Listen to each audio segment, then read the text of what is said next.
नमस्ते सर। नमस्ते, नमस्ते। कैसे सर आप? सब ठीक-ठाक है, फर्स्ट क्लास। चित्र ठीक है ना एकदम? बिल्कुल ठीक है सर। तो एकदम, एकदम। सर एजुकेशन सिस्टम से स्टार्ट करते हैं। हाँ, हमारा जो देश का एजुकेशन सिस्टम है और मेरा बोलना क्यों बनता है एजुकेशन सिस्टम पे क्योंकि मैं खुद 3 साल कोशिश किया आईआईटी करने का। मेरा खुद मेरे तैयारी में ध्यान नहीं था कि मैं नहीं क्लियर कर पाया। उसके बाद इंजीनियरिंग भी किया मैं, वो भी नहीं हो पाया। तो मुझको पर्सनली काफ़ी खुंदक है एजुकेशन सिस्टम से। लेकिन फिर भी अच्छा। आप जब सामने बैठे हैं, तो एजुकेशन सिस्टम जैसा है हमारे देश का, मतलब उसमें आपका क्या व्यू है? क्या व्यू पॉइंट है एजुकेशन सिस्टम के बारे जो हमारे यहाँ एजुकेशन सिस्टम है, वो अभी भी बहुत हद तक जो मैकाले की शिक्षा पद्धति थी, उससे बहुत हद तक हटी नहीं है। में? हुँ, हुँ। हालाँकि सरकार निरंतर प्रयास कर रही है, कि यहाँ भी एजुकेशन सिस्टम इस तरह का हो जिसमें इनोवेशन हो, हुँ, हुँ। बच्चे कुछ नए सोचे, लेकिन ये एक बहुत लंबी लड़ाई है, जिसमें जी, टीचर्स ट्रेनिंग की सबसे बड़ी महत्वपूर्ण भूमिका है। ओके। सर ये आईआईटी, जेईई जैसे कि हमारे परिवार में, हमारे मतलब देश में, परिवारों में आईआईटी को एक बेंचमार्क माना जाता है कि अगर आप आईआईटी नहीं हैं, अगर आप आईआईटी में नहीं जा रहे हैं या फिर आईआईटी की बात छोड़िए इंजीनियरिंग की बात करें, अगर आप इंजीनियरिंग नहीं कर रहे हैं तो आप मतलब लाइफ में कुछ नहीं कर रहे। बेटी डॉक्टर, बेटा इंजीनियर इस फिलॉसफी पे हम लोग के पेरेंट्स चलते हैं, अभी तो चलते आ रहे हैं। इसके बारे में आपका क्या कहना है? इसमें आपने 2 बातें रखी, आईआईटी। हुँ, कोई ज़रूरी नहीं है कि ज़िंदगी की मंजिल आईआईटी हो, हुँ, हुँ, मकाम हमारा आखिरी आईआईटी हो। बहुत सारे ऐसे बच्चे हैं, जो आईआईटी में रैंक 1 लाकर बहुत बड़ा कुछ नहीं कर सके, अमेरिका में जाके एक अच्छा जॉब कर रहे हैं। बहुत सारे ऐसे बच्चे हैं जो कि आईआईटी ना करके छोटे-मोटे इंजीनियरिंग कॉलेज से पढ़ाई करके इस ऊँचाई तक गए जिसकी कल्पना कोई नहीं कर सकता। हुँ, तो कोई ज़रूरी नहीं कि आईआईटी। और अगर आप गुजरात में जाएँगे, हुँ, तो हुँ, देखेंगे अरे ये तो 20,000 करोड़ का मालिक है, प्लस 2 किया है, हुँ, बस 20,000 करोड़ का मालिक है। अरे ये तो 30-40,000 करोड़ का मालिक है, हुँ। वो तो 10वीं पास है। और अगर 50,000 करोड़ का मालिक है, तो हो सके 7वीं भी पास। ये बोलना बड़ा मुश्किल है कि शिक्षा ही सफलता का एक मापदंड है। बहुत सारी एक परीक्षाएँ ज़िंदगी में हर पल, हर क्षण परीक्षाएँ होती हैं। उन परीक्षाओं से कैसे हम लोग मुकाबला करें, उसमें कैसे सफल हों, ये महत्वपूर्ण है। बल्कि ये महत्वपूर्ण नहीं कि रटंत विद्या पर आधारित एक परीक्षा ज़िंदगी को पूरा तय करे। बिल्कुल सही। सर अब आपके मूवी में जिस तरीके से दिखाया है और पर्सनली भी आपके अचीवमेंट्स बहुत हैं। रिग्रेट किसी चीज़ का है आपकी जर्नी में? जब आप पीछे मुड़ के देखते हैं, कौन-सा कोई रिग्रेट का मोमेंट है जिसका पछतावा हो या रिग्रेट हो, ऐसा कुछ मोमेंट है आपकी लाइफ में? अचीवमेंट तो बहुत रहे हैं। अ, है। देखिए, कोई आदमी एब्सोल्यूट नहीं है। हुँ, हर हुँ। आदमी के जीवन में दुःख, सुख, हँसी-खुशी, गम होते हैं। हुँ, हुँ।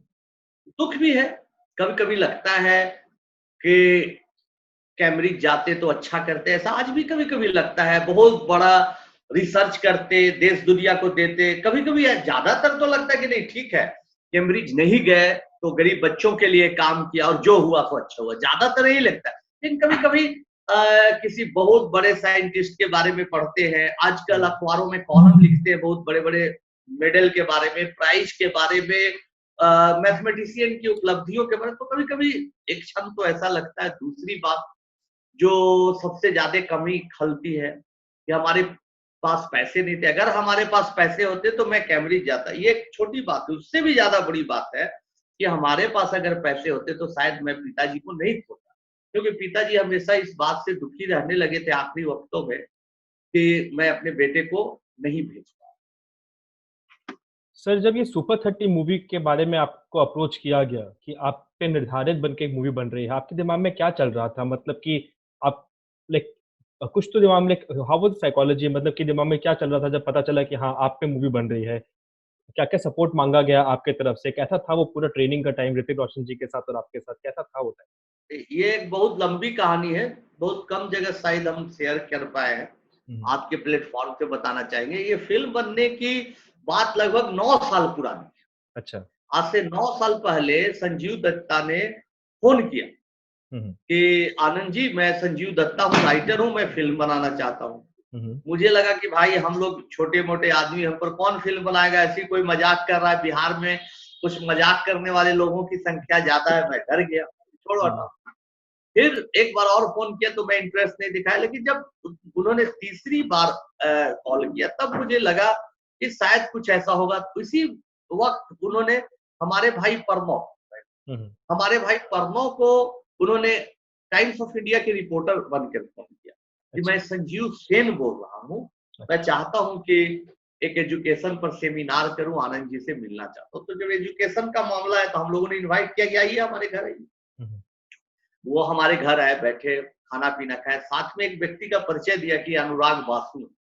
तो मुझे पता नहीं था कि अनुराग बासु इतना बड़े डायरेक्टर है, पढ़ाई लिखाई के चलते फिल्मों देखना कम हो गया था। जब पता चला कि भाई गूगल किया, पता चला कि बहुत बड़े डायरेक्टर है, तो हमने बहुत मान सम्मान के साथ बैठाया, यकीन भी हुआ कि फिल्म बनाएंगे।